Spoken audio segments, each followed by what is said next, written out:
Hi, so this video is about the autorefractor and where it fits in as part of the business for the optician. So the autorefractor, that's that little box that you look into. It's got an image, maybe a car, it may be a house, it may be a balloon. So you look into it for a few minutes and it takes 3 readings for either eye and averages them out to measure your visual acuity. So obviously it does this very quickly. So the first thing about it is obviously it's fast. So it literally halves the time of the consultation. A traditional consultation where you read from the chart, you know, try different lenses, and is it clearer this side, clearer this side, we've all done that. That takes about 40 minutes or so. With the autorefractor it takes about 20 minutes, so you've halved it. And that means, first of all, you can get twice as many customers through the door. Pardon me. So that, you know, especially in a larger practice, I mean, it gets exponential here because the larger practices have several, you know, consultation rooms. So let's say you've got 5 consultation rooms and you take 10 customers in each room in a day, so that would be 50 customers. You charge them 10 quid. I know you wouldn't, but so that would be 500 quid. Now that's the traditional method, but if you use an autorefractor, you're taking 1,000 quid. Whereas the one-man optician, he'd be, say, taking his 10 customers a day, so that would be 100 quid, and that would be 200 quid with the autorefractor. So you can see how exponential this gets, especially for the larger practices. I mean, you know, halving the time taken and getting twice as many customers who are all going to pay the same fee anyway. You know, you can see where this is going. Now, the autorefractor, and I've talked about this in another video, but it's only about this big, and it has a bit of a tendency to over minus people. You know, that has been noted. Whether it's because of its size, I think it is because of the size. There may be other factors as well. But anyway, that tendency is there. So let's say that half of those, you know, people who come through the door, they get over minused. So that means you're selling glasses to more people again. And I mean, I'm just pulling figures out of the air here, because, you know, I don't know what the figures would actually be, but I am speculating. Okay, so of those people who need glasses, or the autorefractor tells them they need a prescription, let's say half of those are probably going to want nice glasses, or, you know, Polaroid lenses, or a spare pair, or whatever. So they're going to buy the product and then an extra product or an enhanced product or something like that, so you're spending more again. So I've done a quick little sum here. So let's say you start off with 10 customers in a day at your practice with the traditional method,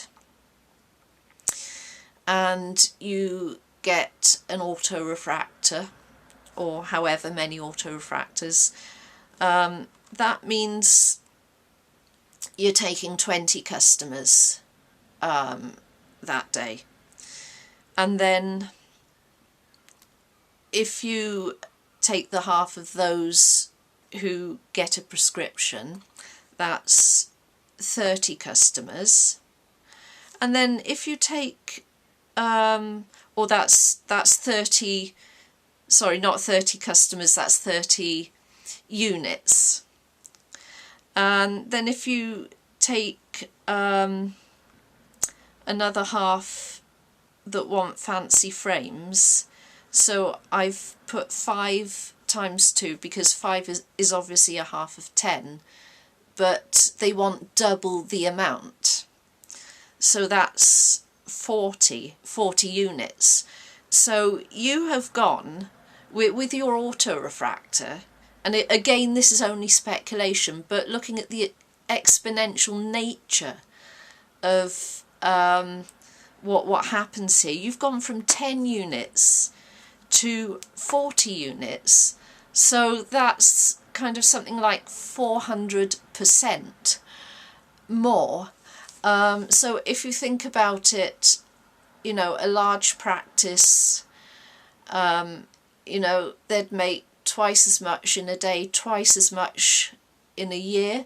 So, you know, and the overheads, they'd be outstripping the overheads, because those would be flatlining anyway. You'd be using exactly the same amount of electricity, rent, so you'd be overshooting all of those things by a complete mile. And yeah, okay, I'm going to say I'm going to continue with this point here. So what happens for people who don't really get on with the autorefractor? What happens for, you know, the long-sighted, I mean, obviously I've got a personal interest here, but what happens for the long-sighted who need a traditional examination? Well, to be honest, if you can sell that many more minus glasses than plus glasses because of the way the autorefractor works, it's better for business. You know, I'm not trying to say that this is the intention, but you know, if that turns out to be the outcome and you're running that business, well, wouldn't you want to, you know, keep the same thing going, so that, you know, the one person, you know, or the one unit who's going to need a different sort of examination and plus glasses because of that, now they would actually be a bit of a dead weight in, you know, if your business